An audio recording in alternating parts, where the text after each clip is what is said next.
Good morning, silent group. Buenos dias. Please rise in body or spirit and join us in hymn number 347 in the gray hymnal, Gather the Spirit. Everything is in the gray hymnal today.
Thank you. Thank you, Carolyn. I know that you're struggling with some broken keys and a few other problems with the organ, so appreciate your giving your time and guts. My name is Lori Douglas. My pronouns are she, her, and I am your worship associate for this service of the Unitarian Universalist service. The theme of this month is reflections.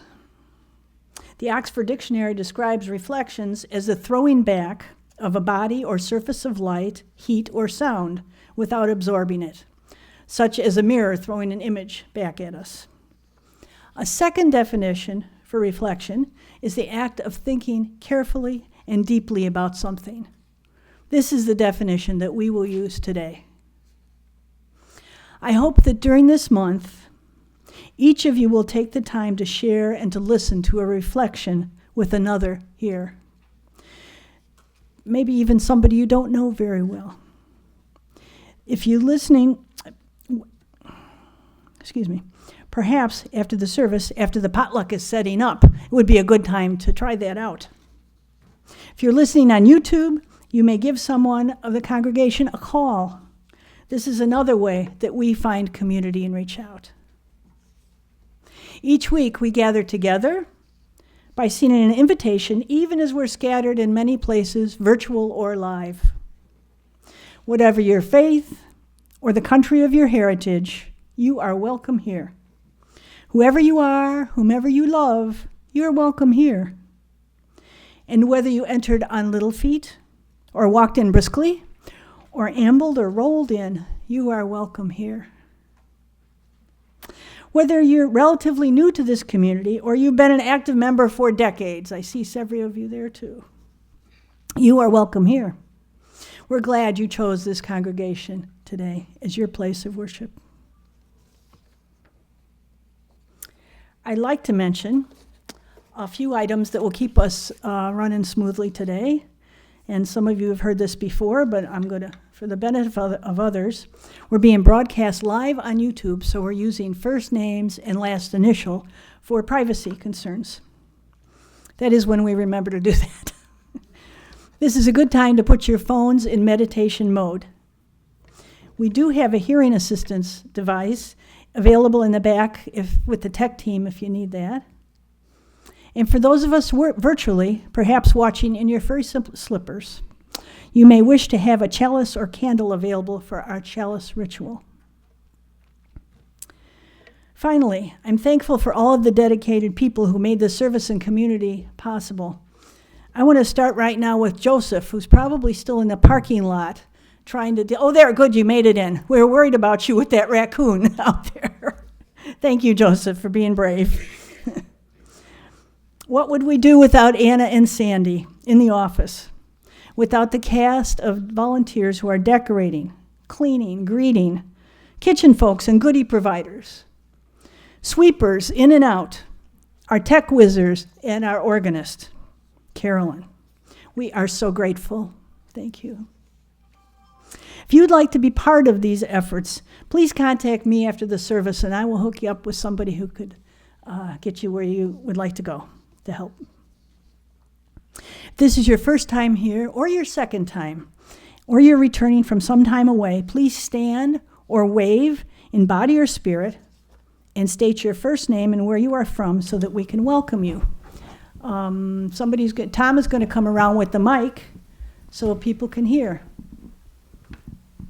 I see some new folks out there, or haven't been around much. Any new people? Any new arrivals? We'll take second timers or people who haven't been here in a long time. That works too. All right. I guess it's just me. Okay, Tom. Okay. Welcome, Tom. Later. Thank you. Oh, we found somebody. Okay. Did you raise your hand, sir? Oh, this is my third time. We'll take it. Sure. Corey? Yeah, this is my family. Hi, family. Great. Who's in your family here?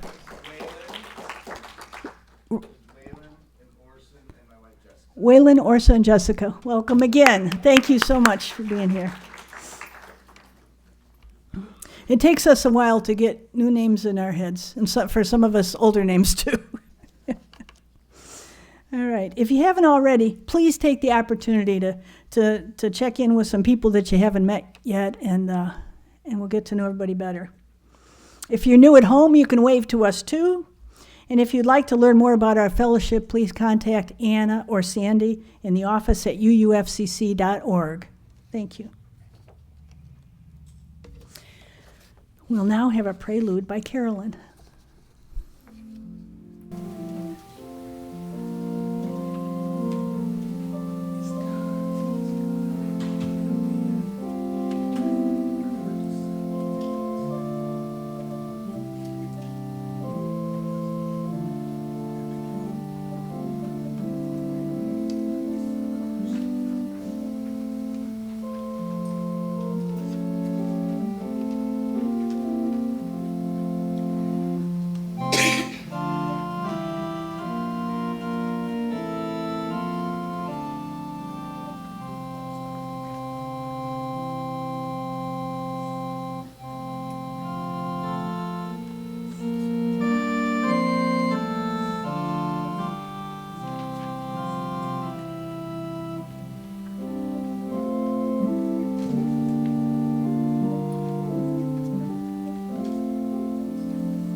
Thank you, Carolyn. We'll now open this sacred space by turning our attention to the chalice through words. These are by Gary Kowalski, who serves the UU congregation of Taos, New Mexico, and is also author of Science in the Church of God and the Search for God. In this quiet hour, may our spirits be renewed. In this gathering of friends, may we be ready to extend ourselves to those in need. And with trust, try to receive the hand that is offered. In this community of ideals, may we remember the principles that guide us and reflect upon those things that give meaning to our lives, renewing our dedication to serve the highest that we know. In this time of worship, may our minds be open to new truth and our hearts be receptive to love.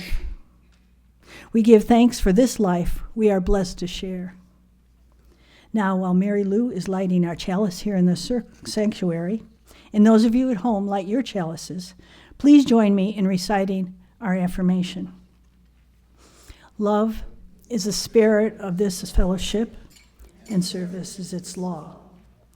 This is our aspiration, dwell together in peace, to serve in truth and love, and to help one another.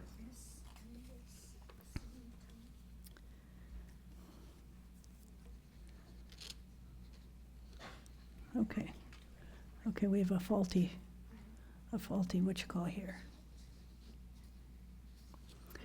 Okay, tell me, do you all see the flame? Yes. There we go, okay. It's a flame in spirit. Here we are. Oh, she found it. There we go. Thank you. Yay. Bravo. I don't know how long we could have carried on that spirit there, but yay. Please rise in mind or body or spirit. Again, for number 123 in the gray hymnal, Spirit of Life.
Thank you. I'm sorry Don wasn't here. That's his favorite one. We now are going to have some help from folks in the audience to do our opening words. If you folks want to come up who were agreed to help out, I'd appreciate it. 1,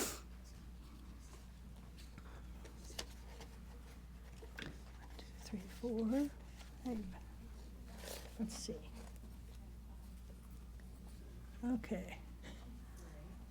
We have 5 of us? There we go, we're good. Okay.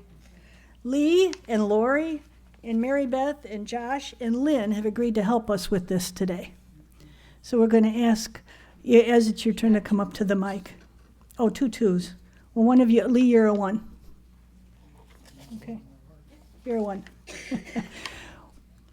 We are people of all ages who enter this space bringing our joys and our concerns. We come together in hope. We greet each other warmly with our voices and our smiles. We come together in peace.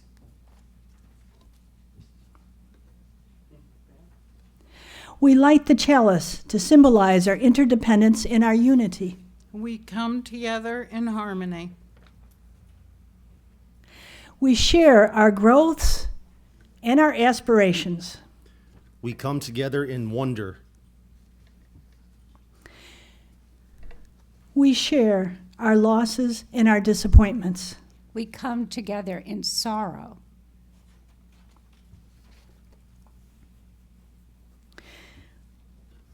we share our concern and our compassion. We come together in love.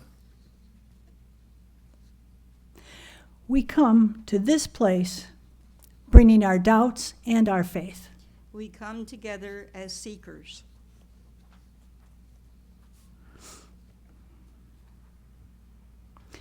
We sing and pray and listen.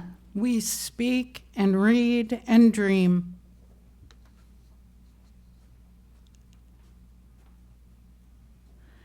We think and ponder and reflect.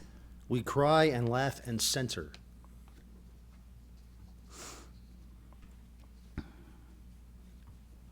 We mourn and celebrate and meditate. We strive for justice and for mercy. We come together in worship. Thank you.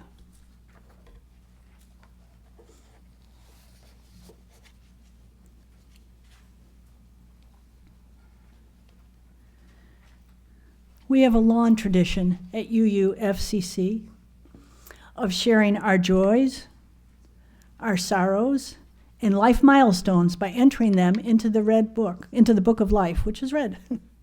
These messages can be written, and it's put in the book at the back of the sanctuary, and will arrive in the hands of Joseph if there's anything in there. Okay, thank you, Joseph. We've gotten very electronic in these later days. Those at home are welcome to email your entries in the book of life at uufcc.org. We also embrace the tradition of dropping stones in a bowl, right over here. The water symbolizes the community, and the stones represent your joys or sorrows or milestones. I now invite you to come forward, and you can come along the artwork here and drop a stone either in silence or share briefly aloud.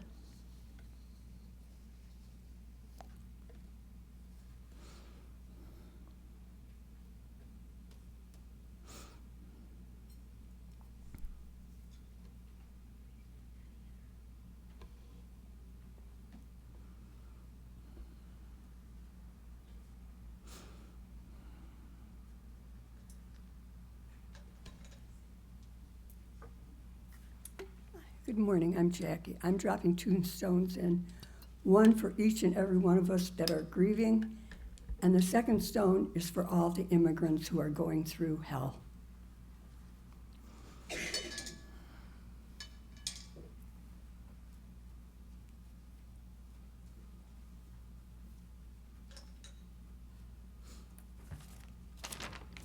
Good morning, everybody. I'm Mike. I've been staying in touch with Bob Robert M., and he asked me to pass along some of the things, what's going on. If you're not familiar with Bob, he's on our board. He went back to Ohio with Peggy Dawn, has to be about 4 to 6 weeks ago, to get some work done on his knees, which have been replaced. He had to go back to Ohio, where the original injury was, and that was mandated by his workman's comp insurance. So he got somehow lined up at the Cleveland Clinic, thank God. Anyway, when he got there, they started to evaluate him and said, we're not worried about your knee, it's your heart that we're worried about. So they put him all through a lot of machinations, and I think he's had 5 or 6 different cardiologists. And anyway, what it comes down to, they're going to replace his pacemaker. He may need an aortic valve replacement and some other things. So he sort of forgot about the knee. Anyway, he's been worked up, and they finally had a conference this past week with all these different cardiologists. And it turns out that he has a genetic disease caused amyloidosis. And amyloidosis is a really rare disease. I've known one person that had it. But anyway, he sent me this, so I'm going to read about it. What is amyloidosis? It's a protein disorder. In this disease, proteins change shape, they misfold. They then stick together and form amyloid fibrils that deposit in your organs, your kidneys, your heart, your nerves, etc. as these fibrils build up, your tissues and organs may not work as well as they should. Our bodies make several different proteins. I won't go into blah. It's very important to know the exact protein so you can get the right treatment. And apparently he has the genetic one, which is ATTR amyloidosis. There are some medications, I believe, that he's been started on, and he's feeling a little better, so I don't know how long he's going to be up in Ohio to get this fixed. But knowing Robert, his story is beginning to fold into an epic at this point in time. So we wish him luck. Thank you, Mike.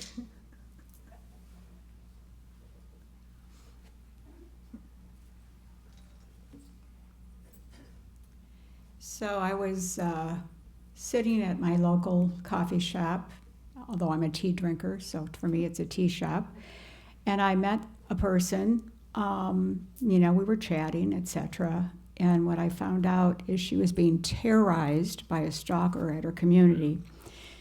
And that's what I have worked with. So I spent the whole evening outlining what she needed to say to the police.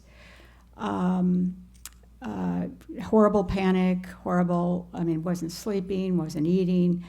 And this particular person wasn't only terrorizing her, also all the women in the place. And as I got more details, it appeared to me that it could have been one of these potential serial killers. So I consulted a cop that just happened to be at the same tea place. And he agreed that it was clearly over the top and helped to get him evicted. But he had everybody's license plate. He had was watching where everybody came and gone, and I'm just so thankful that he was stopped. But I'm probably going to try to find his name and make sure that he doesn't come to my community or anybody else's. It's a pretty scary thing. It can happen. And it was older women, younger women, etc. So I just feel so gifted that I was at the right place at the right time and had the skill, because she was just totally frozen and unable to do anything. So I'm kind of shook up. It's been a really intense few days. But I was honored to be able to be there for her. Thanks.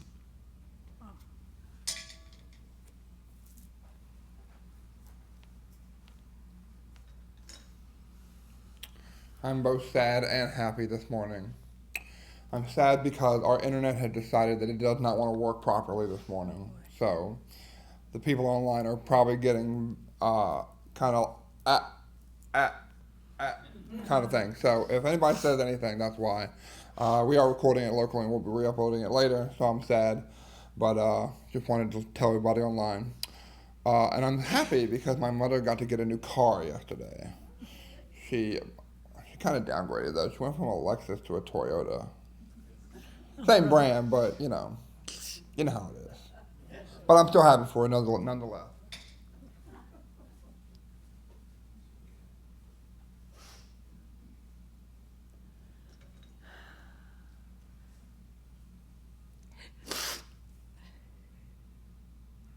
My husband just passed away and I am very sad. I believe this will take away my sadness.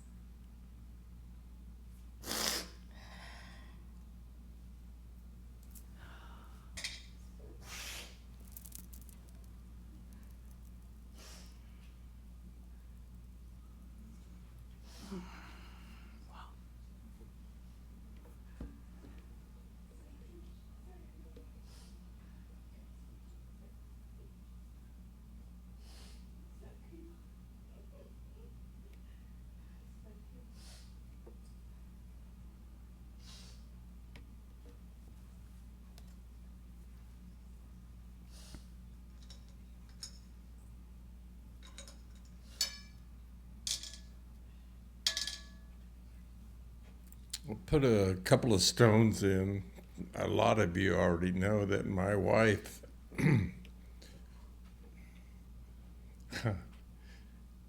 fell in Paris, so we had to cut our trip short. And she's in Colorado and will be till December. That's one stone for my wife, and a stone of celebration for me. On the 31st, I was elected as vice president of the Progressive Caucus in Sarasota and Charlotte County. Yay. So you'll probably be hearing some more about that. Thank you.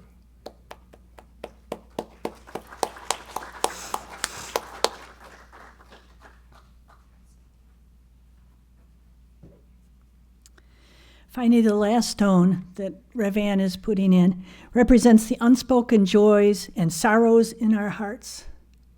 May we hold these in love and tenderness so that this fellowship can be a strength and comfort and courage and hope in the days ahead.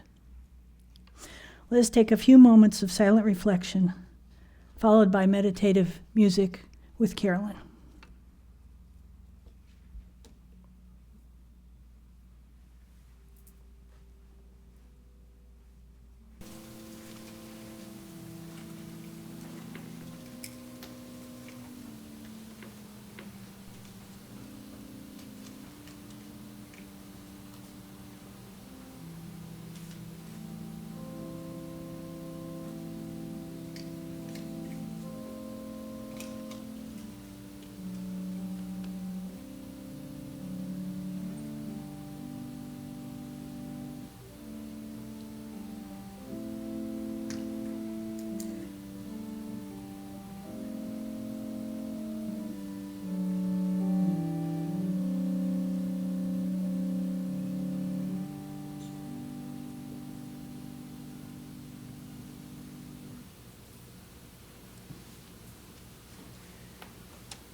I am now pleased to introduce Reverend Ann Barker, our pastoral minister. In addition to meeting privately, Rev Ann also gathers our women's group on Tuesday afternoons twice a month, and that's an open group. And she'll be starting a caregiving group in the fall. Please see her for details. Thank you. Please welcome Reverend Ann Barker, who will speak about reflections on the spiritual journey of life.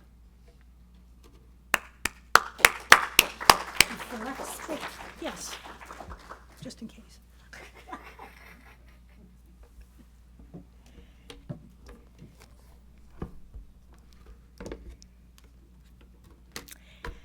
Things were going so well. I had my sermon title, my outline, and the research done. I had begun to put it on my computer with time to spare. Then I read the first couple of pages and realized that even I would be bored to tears by what was there. Reluctantly and with some trepidation, I deleted all of that and sent a new title to Lori and Anna. I knew what I wanted to speak about, but I had not done the research to ground it. That same day, I received a newsletter that gave me hope and a resource. The book Divine Radiance in Human Evolution by Diarmid Mershu. He is a Roman Catholic priest and author of many books. He started his career as a social psychologist working in London. Later, he became very interested in the great universe story and paleoanthropology and the origin and meaning of spirituality, especially in humans.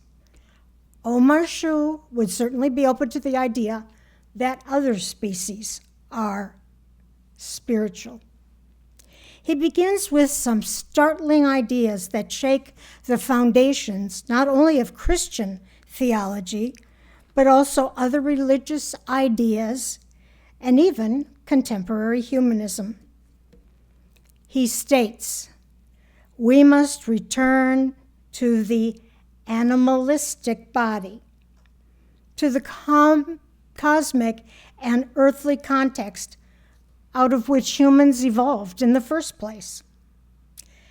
That embodied incarnational endeavor long predates the anthropology of classical Greek times, which unfortunately took on cultural and religious significance that has undermined, rather than advanced, humanity's place and meaning in creation. He wipes away not only concepts of the Christian God, but many other gods, which are human projections of an omnipotent, omniscient divinity. He declares that original sin is a deceptively dangerous and seductive heresy, which understands humans as evil, aggressive, brutal, and natural killers. Rather, he declares, we are beneficiaries of original blessings, as Matthew Fox pointed out many years ago. Now, I will spare you all the details of his descriptions of human evolution and just try to hit the high points. Until the 1940s, anthropologists believed that humans evolved in Asia, not Africa, though now it is unquestionable that human ancestors evolved in Africa and then moved out to Eurasia. In the latter half of the 20th century, paleoanthropology gathered rapid momentum, due in part to the work of Mary and Louis Leakey. They found a fossil subsequently named Homo habilis, the handy person. It is believed to be the earliest member of the genus Homo, which evolved 2.5 million years ago. It is the first evidence of human creativity because of the tools it left behind. Next came Homo erectus, the oldest known human to have modern human-like proportion with long legs and shorter arms, allowing it to walk and perhaps run great distances. Erectus was an explorer and is considered the first Homo species to move beyond Africa, pushing the boundaries of curiosity and ingenuity. About 1.75 million years ago, Homo ergaster, the working person, comes on the scene, resembling modern humans in body structure, and paleoanthropologists think it was more advanced in organizational and social skills than earlier species. It had control of fire and gives witness to 3 capabilities: creative potential, an urge for innovation, and a growing sensibility to the giftedness of living on Earth itself. Finally comes Homo sapiens, the wise persons, though its origins are still hotly debated. The first fossils date between 259,000 years ago and 195,000 years ago. The wisdom referred to is not just smarts, but an awareness and understanding that evolves as earthlings engage the living earth itself and learn to live with it in a convivial, befriending way. These 4 species of Homo marked an undeniable progression in innovation, creativity, and exploration. Many people still refer to our ancestors as being characterized by those traits we most hate in ourselves, using words like primitive, barbaric, savage, undeveloped, and uncivilized. Instead, the research is showing that our ancestors were highly creative, innovative, adaptive, and very at home on Earth. Homo sapiens and Homo neanderthalensis were using fire, evolving language, ritualizing burial of the dead, exploring art, and traveling the seas. We seem to have gotten living well in interrelationality right most of the time. One of Omer Shu's first points leading to discussion of our spirituality is that we, and all that exists on this planet, are earthlings, and we forget that at our peril. He traces our evolving story back 13.8 billion years ago to the great flaring forth, then quickly recounts the development of the universe and the creation of our planet. As we came down from the trees, we manifested a capacity and desire to explore. As far back as 3.3 million years ago, we exhibited intelligence and creative thought, which was thought to be impossible before the development of language, which happened only 100,000 years ago. Through the various stages of the genus Homo, our brain capacity grew, and with it enhanced characteristics like adaptability to the environment, creation of task-specific tools, stable home bases, and long-distance hunting. Spirituality was thought to have developed after the creation of formal religion dating back 3,500 years. The elaborate burials of the Neanderthals and Ice Age art are evidence of spirituality long before previously thought. Our need for ritual making seeks expression in the many world religions, though it is often overlooked. If it will not endanger any of the people around you, you might want to stand up even. Try this exercise with me. Stretch your arms out to the right and left, and what you're experiencing is your energy body. Energy flows around the human being to this 1 meter, both left and right, up and down and around. You can now experience yourself as energy, since each of us is surrounded by these various spheres of energy. Now, put your arms at your sides. You are experiencing your physical body, material body. Relax.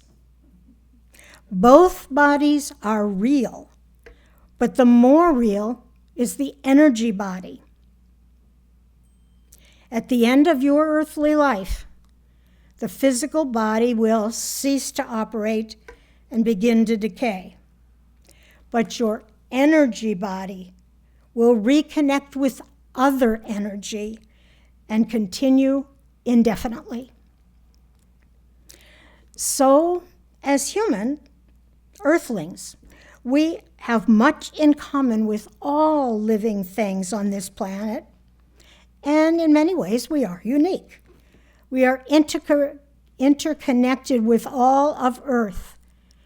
Yet, about 3,000 years ago, we begin to sacrifice all of that energy, intellect, all of that, to formal religion and doctrine. Slowly, we gave up our agency.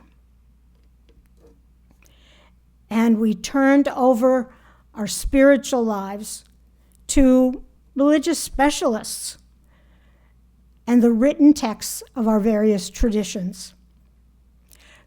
Now, currently, we measure our worth in terms of wealth and material possessions, power and control over others, and a deep sense of entitlement over all other creatures and the earth itself. Many simply assume that humanity is the epitome of the creative effort on this planet, though many scientists see no reason that there cannot be an evolutionary development of another life form that may well replace humans. I knew some of this information, and even more of it is very new to me, and there is much more to digest. Throughout this week, I have been reflecting on the news of wars, starvation of children while I'm trying to eat my breakfast, the effects of tariffs on our nearest neighbors, destruction and death caused by climate change is something we were warned about many years ago. Now we get to see it every night on the news. Also, I have been reflecting on paleoarchaeologic evidence that our ancient ancestors may have been more in touch with their world than we are with ours, perhaps lacking in much of their spirituality. We do more harm to the universe than did all the hominid forebears. What is needed, at least in my opinion, is a deep reorientation in human spirit toward mutuality, compassion, cooperation, and living, which is deeply connected to the earth. These are not new ideas to some, including Unitarian Universalists, but it is now time to act in a more focused way. Instead of speaking about UUs as being allowed to believe anything they want, or explore, have different thoughts about what makes life good and holy, it could be time for UUs to talk about UU spirituality of caring, compassion, and interconnectedness. Could it be time to talk about UUs as spiritual people who promote living in harmony with the earth and all other earthlings?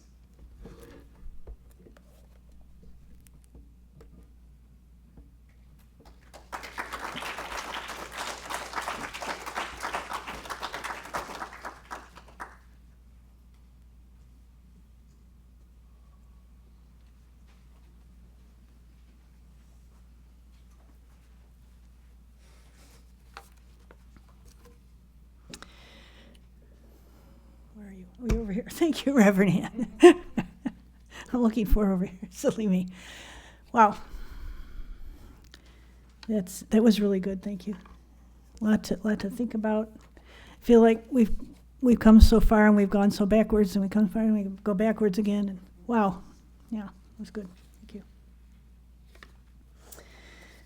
We'll now have the offering. As most of you know, in our tradition, congregations exist because of the generous support of members and friends. It is our privilege and our responsibility to ensure the health and future of this fellowship. To this end, your offerings support our ministry, whether by pledge or donation, or may be offered online. If you haven't pledged before, this community brings you connection, inspiration, solace, or as an oasis during this time, as it is for me. Consider doing so. Pledging whatever amount allows us to plan ahead. allows us to take a look at the outside of the building as opposed to the inside of the building, and then look at the inside of the building, and then look at the other stuff that needs to be fixed up. And then maybe we want some new plants, and maybe we want some new plans, and maybe we want more people involved. And, well, we need some money for some of that. There's several ways you can give. Drop your donation in the baskets that are being passed around by Joseph and Trudy and the greeters. You can mail checks to the office, drop them in our mailbox, or call an office to make the other arrangements. Whatever you can do, even if you can pledge 50 cents or $1, that gives us something to plan on. So that's, anything is great. We're also equipped to accept donations at UUFCC offering through the Venmo app. Your generosity is always appreciated. And if you're with us for the first time, do not feel obligated to give. Your presence is our gift. Each and every one of you. We're also grateful to say that we did collect over $2,000 last week for the Kappas family, and that was matched by our endowment, bringing it to $4,000.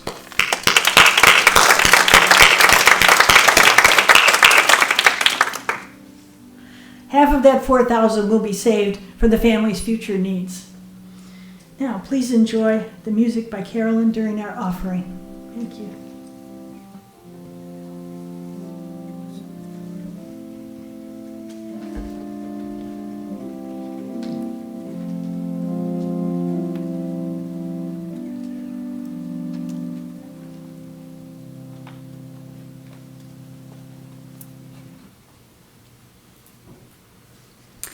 Now it's time to highlight the special events of UUFCC and our activities.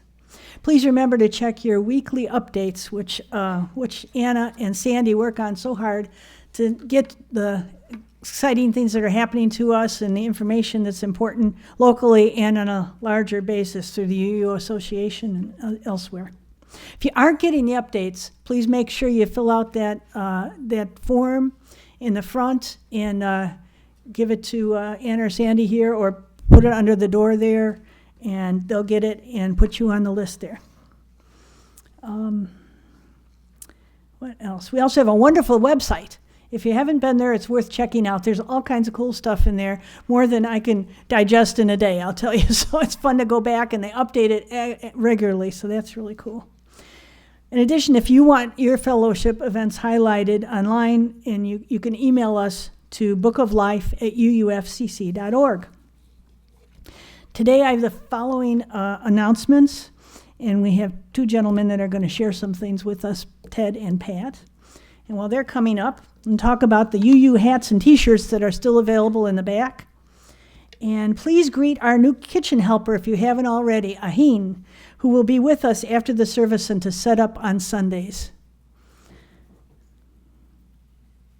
Come on up, Ted. Here you go.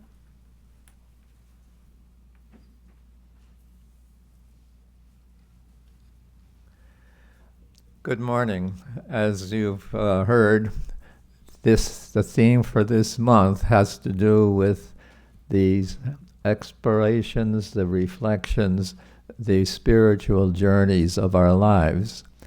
One of the decisions made by the worship associates is on the last Sunday of this month, we hope to have 4 people who will come forward and speak about their personal experiences on the spiritual journey in their lives. If you are willing to participate in that way, please approach me and tell me that you are willing to do that. If it turns out nobody approaches me, I will pull out a mask and hunt you down.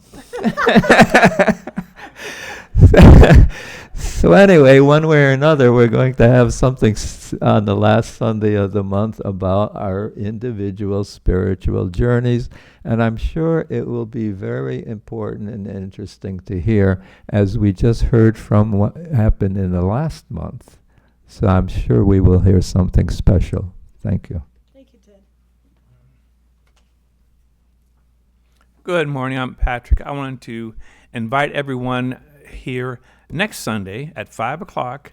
We're going to have pizza and a family movie for everybody. So this is sponsored by PFLAG, but everybody is welcome. And if you want to let me know, so make sure I have enough pizza and drinks would be appreciated. So look forward to seeing you. One of our missions for PFLAG, we don't want anyone to be alone. So we like to have gatherings of everybody to share and meet each other. Thank you.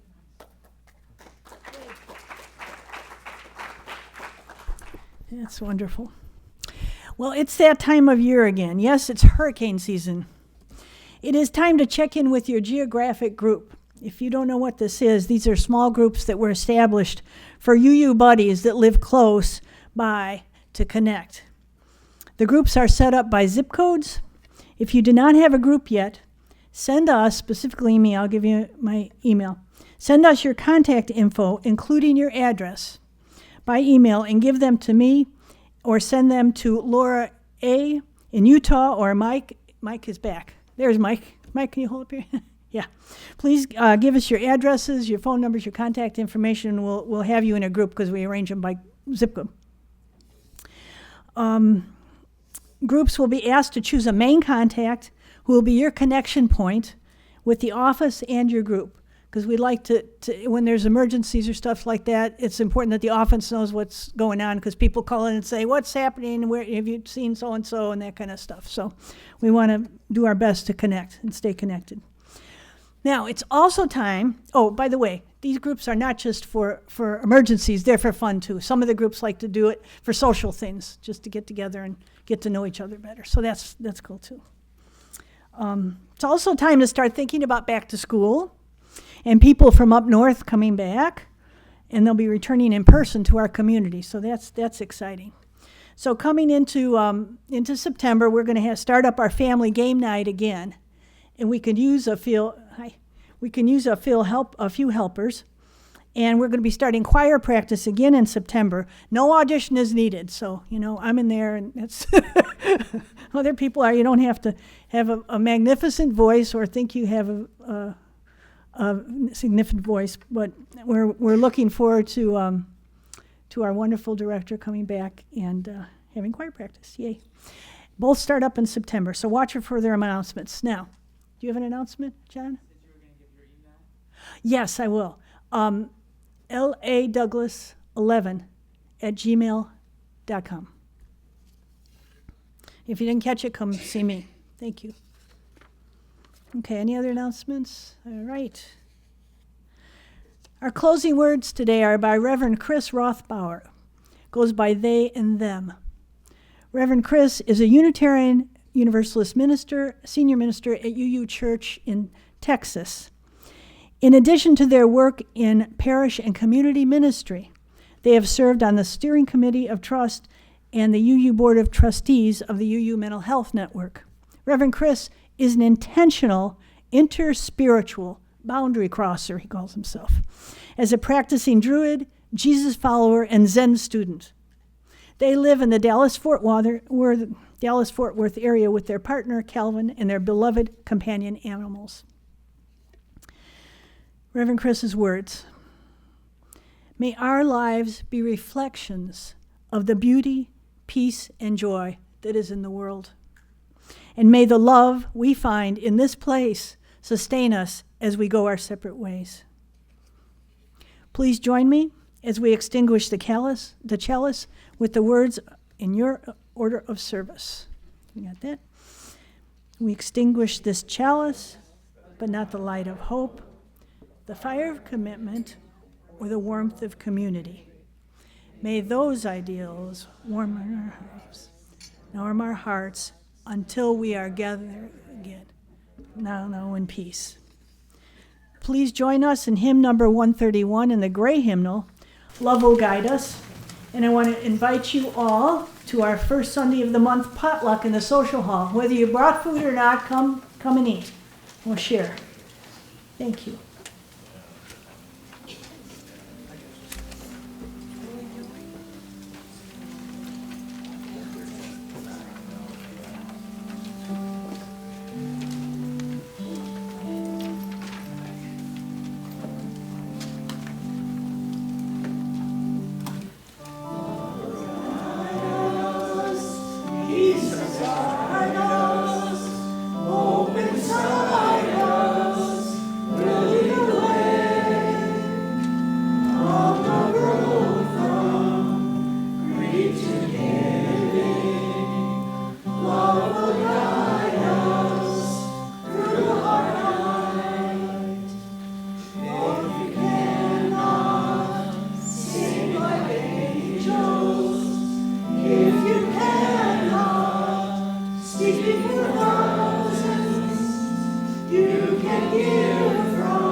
you all. See you out there with some munchies. Yay.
Oh,